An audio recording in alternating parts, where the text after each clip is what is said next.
Shalom. Welcome back. First and foremost, I want to give all glory, praises, and honors to Yahweh, Bahashim, Yahweh Shai. I want to give double honors to the apostles and elders of Great Millstone. And salutations to your Akim, pushing his word in sincerity and in truth. Back with another lesson. Today's going to be a quick lesson dealing with prophecy, man. Dealing with prophecy, moves, counter moves. There's a lot of things going on in the spirit.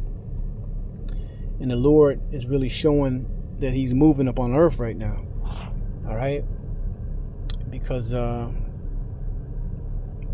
main topic and the main subject that we should be covering right now is prophecy, man. Right? And the first scripture I'm going to start off with, and then I'm going to get a little bit of this article. But this is Revelation chapter 19, verse 10. And I fell at his feet to worship him.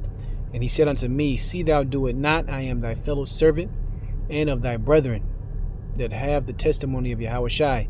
Worship the Most High, for the testimony of Yahweh Shai is the spirit of prophecy, right? And we've been saying things are going to happen for the longest time. We've been bringing out precepts and scriptures, most notably the apostles and elders of Great Millstone have been pushing this word for a very long time, right? And just now, in these last seconds, the Lord is bringing a lot of these things to pass, especially with these nations, most notably Israel and Iran, feuding and pulling in different other countries, and at the top of that list is the good old America.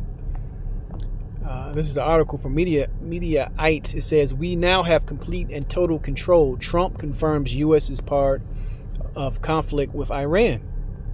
Right, and it's dated today, man, which is the 17th, Tuesday, June 17th, 2025. It says President Donald Trump appeared to offer confirmation that the U.S. is now participating in Israel's attack on Iran in a Tuesday social media post.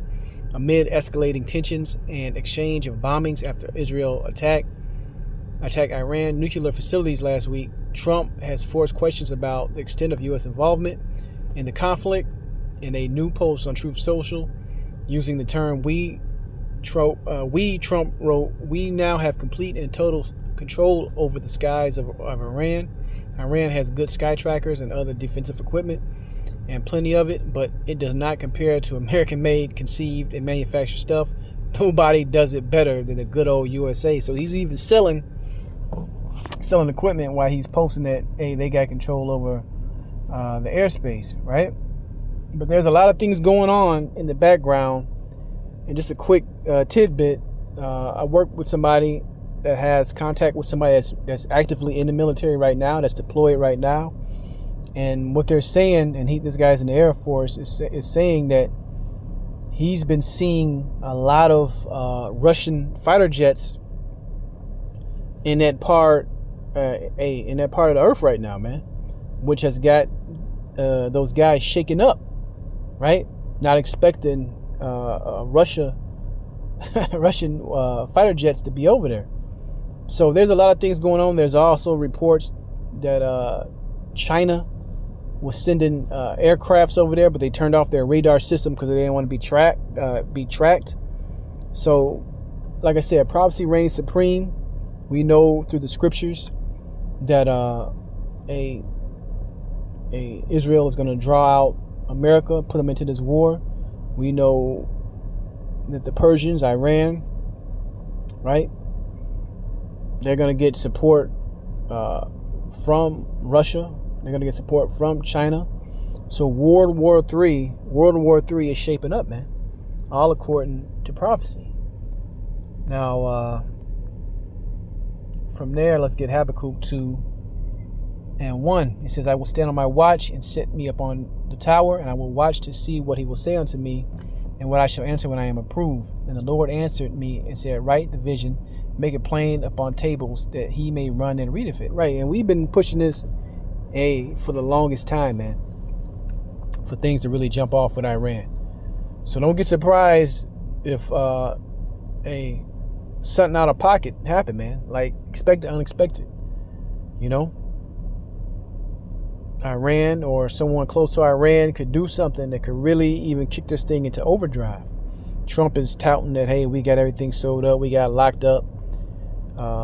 Iran is not going to make any more moves, but hey, who knows, man? Like I said, there's moves and counter moves going on, and ultimately, Yahweh Shem Yahweh Shai is making these prophecies happen. He is controlling the minds of these rulers and these politicians, right? I'm gonna grab that also. It says, "For the vision is yet for an appointed time, but at the end it shall speak and not lie. Though it tarry, wait for it, because it will surely come. It will not tarry." And it's here, man. It's happening.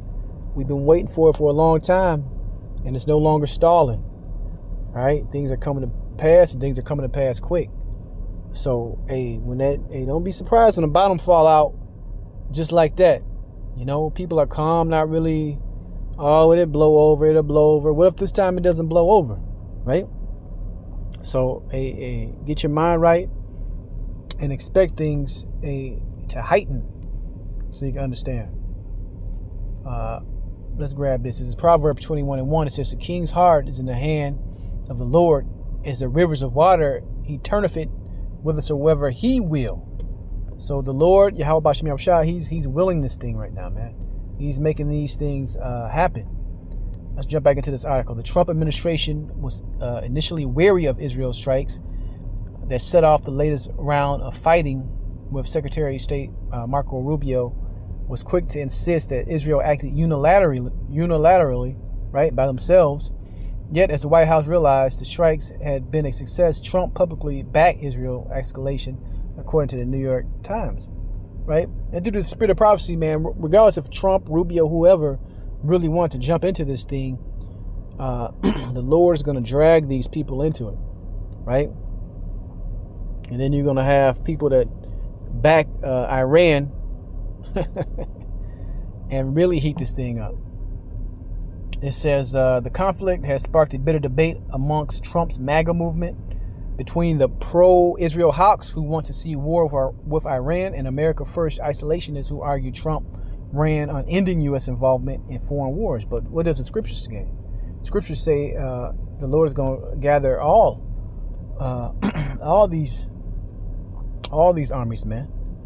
All right, He's going to gather all these armies together, so He can pour forth His fury. A lot of things are going to happen. I'm going to keep repeating that in these last days, man. So expect the unexpected, right? Things don't always just blow over. This could really be that tipping point.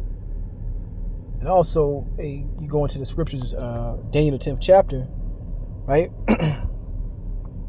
I'm not going to get the entire thing, but roughly paraphrasing it, about the Prince of Persia and how Michael worked on his mind, even though he was being resisted. You have the angels, right, working on the minds of these leaders right now, right, as I speak, getting them to do things, getting them maybe to let off a nuke, right? They see Iran doesn't have nukes, or they got to stop them from getting nukes. But what if somebody helps Iran set off a nuke and destroy half, a good chunk of the land of Israel? What you think gonna happen next? You're gonna have people panicking, and you finna really see some things, man. All right, because other countries got interest in Iran surviving, not getting blown to bits. So all these countries are layered over each other. So whatever America decides to do is gonna have repercussions, right? But that's the point. Just wanted to touch on this real quick. I'm going to give all glory, praises, and honors to Yahweh B'Shem Yahweh Shai. Shalom next time.